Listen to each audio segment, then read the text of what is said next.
So it says, so now we're still in Galut. We know that the second temple was destroyed. For what reason? The Gemara in Masechet Yuma says that everybody didn't know.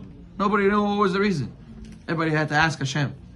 So till finally Hashem revealed to them what was the reason. Because of Sinat Hinam. So what was Sinat Hinam? What was the basis of hatred? So what? Reuven was walking down the street. He saw Shimon. He said to Shimon Shalom.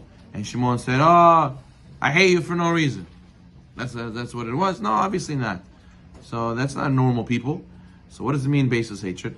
It means that we try to do so much good in the world. We try to reach for the moon, but we can't even give an extending hand to the people around us.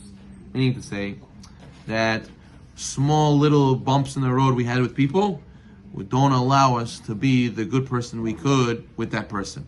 You can have, sad to say, that sometimes you have, let's say a guy has a kiruv organization.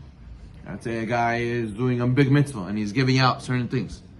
And then a guy who he had a little bit of a run-in with, a little bit of an issue with. He said, "Oh, can you help me also? Can you donate to me also? Can you help me, my organization also?" He said, "No, I'm sorry." He makes excuses. "No, I can't help you, this, that." Why? Why are you hating on him?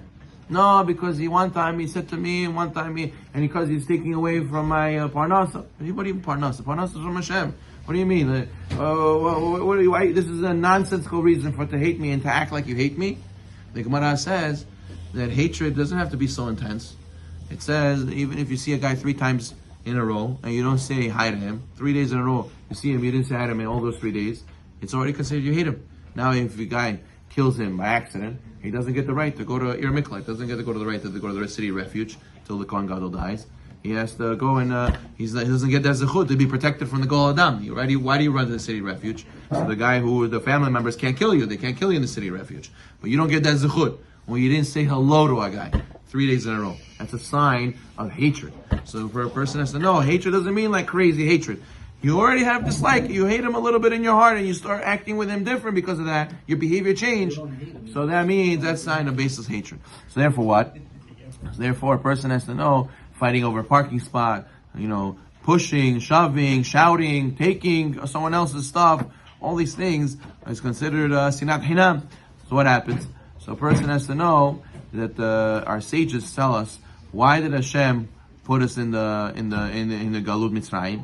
Our sages say in the Midrash, in the Pesikta, it says that Yaakov Avinu's sons, right, the sons of Rachel and Leah, or the sons of Leah specifically, they used to make fun of the maidservants of the children of maidservants Bilhah and Zilpah. So therefore Hashem says, "Oh, you call them slaves?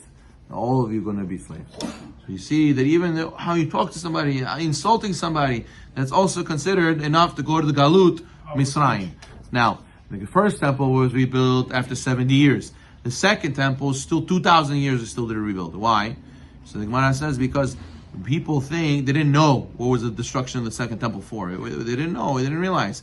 You could have Sinat Hinam and you think you're religious. You could have Sinat Hinam and you don't even realize you're doing Sinat Hinam. The people in the first temple, it was fast to redeem them. Why? We know Avodah Zarah is bad. We know murder is bad. We know immorality is wrong. So right away it was easy to do Teshuva. But today we still have Sinat Hinam. It's so easy to just put a blind eye towards it, to put it under the carpet and think, yeah, what's the big deal? I'm so dedicated to Hashem, even I'm not dedicated to my friend. And you know who's your friend? Your friend is the son of Hashem also. People bring the kids to shul. People like to give candies to their friends' kids. Imagine you see a guy's is your friend's kid. Tell him, "Hey, shh, you're so annoying. Go somewhere else. Why you take my chair? Why you here? Stay home, Moshe." So the friend gets all upset. "What are you doing? Talking to my son like that? Hey, you have a problem with him, you have a problem with me." So the person has to know when he mistreats another Jew, Hashem says the same thing. Hashem says, "Hey, he's my son, you have an issue with him, talk to me. What's the problem? You have a problem with him, you have a problem with me." How could a person think he's religious by praying and doing slihot and praying mincha and doing all these wonderful things for Hashem and going and doing sinat hinam to his friend? And you could, if you don't pay attention to it, you'll not realize. The people in the second temple didn't realize. What, Hashem, why did you destroy the temple? Hashem says, "Why are you asking? You don't know?" Yeah, you could be religious and you don't know you're doing sinat hinam. So therefore, Rabotai, we have to make sure that we remove this Sinat Hinam. We got to replace it with the opposite. What's the opposite? Avat Hinam. To go and love your friend, love your Jew because he's a Jew. That's it. You're a son of Hashem. I love you. That's it. You people have they hear about the billionaire. Oh, you're this billionaire's son. Oh, hi, how are you? How's everything? Oh, come on. This guy, you're so and so son. Oh, wow, come on. So you see, a son of Hashem. Imagine to Hashem. How would you come to Hashem? You pray to Hashem like Hashem. Son of Hashem, you see. Okay, so what? Okay, he's not like Hashem, but he's the son of Hashem. So why should we treat him like horrible with hatred? How's the shalom? So we have to love for him, and the fact that he's a Jew is the reason to love. He doesn't have to do any favors for you. He doesn't have to go and impress you. The fact that he's a Jew, that's why we love him. Baruch Adonai Olam.